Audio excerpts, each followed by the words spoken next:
where the rivers flow, ducks and geese wander, putting on a show. With each gentle quack, life starts anew, in fields of green, beneath skies so blue. Welcome to Excel.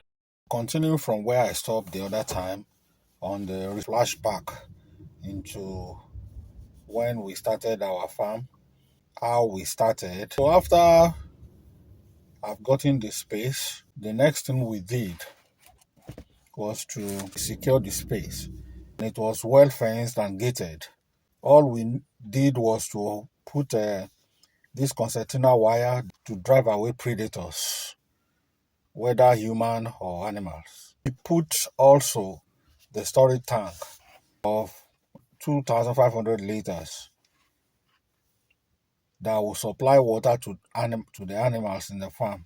It was the time for us to go get the animals, 2 sheep and 1 ram, with which we wanted to start. So I had to go with a veterinary technician. He assessed the animal, check the testes, the teeth. I won't smile in that. What has teeth got to do with the health of the animal? But it made me understand that the number of teeth they have determines their ages. And I learned that from him. He certified them okay, and we paid and brought them to our farm. Our first major mistake, because we have access to a lot of grasses around our environment, we just went cut a lot of grasses, fed our animals with this. Because I had the erroneous belief that Shebi is animal. Animal is animal, and the animal feed on grass. Usually these are herbivorous. After about 6 days or 7 days, the 3 animals, their stomach got bloated. I was so worried. I had to call the veterinary technician. He advised that we should go back to the farmer. The farmer even introduced and showed me where he bought his feeds for the animals. Of them, he was giving them grasses as well, but in moderate quantities, unlike what we were doing. We fed them with a lot of grasses and a lot of water. They had bloated stomach. Those animals began to purge, and that led us to another challenge of the kind of medicine we're going to give.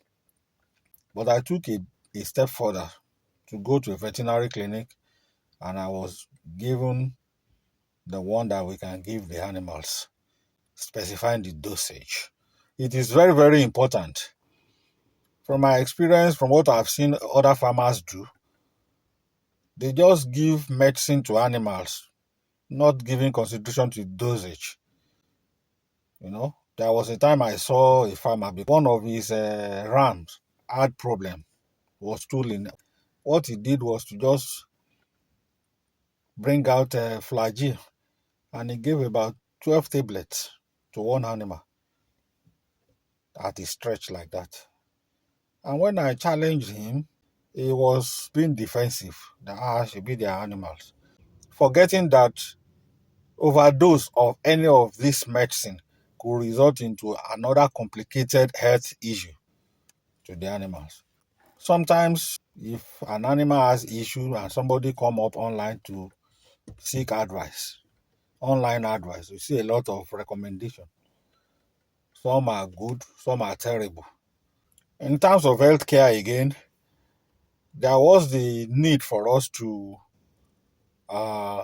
immunize the animals against diseases. So I drew the attention of the veterinary technician, and he gave them the PPR immunization. He assured us that with the immunization given, some of the common ailments that could befall animals will not experience this. Still on the matter of feeding, in that environment, almost all farmers give their animals sun-dried cassava peels and grasses. They give cassava peel in the morning, give them grasses in the evening, without any other feeds. and it was having a serious telling impact on the growth of these animals. Because if all these animals were being given were not balanced diet, not even adequate. So we took notice of that and did our own a little bit different. We gave them PKC, palm kernel cake, mixed with berry waste. The berry waste is the extract from wheat and barley. We give them bean shaft and so many other things. We mix these things for our animals in adequate and moderate quantities. I need to emphasize this. You don't just give animals food because you feel you have them in large quantities. Whatever you want to give to your animals must be in a moderate quantity. In the next video, I'm going to talk about environmental, sociocultural factors that may not be written in books, that are so peculiar to individual farmer or individual environment, that may impede the growth of your farm if consideration is not given. Welcome to Excel Farm. Oh, there you need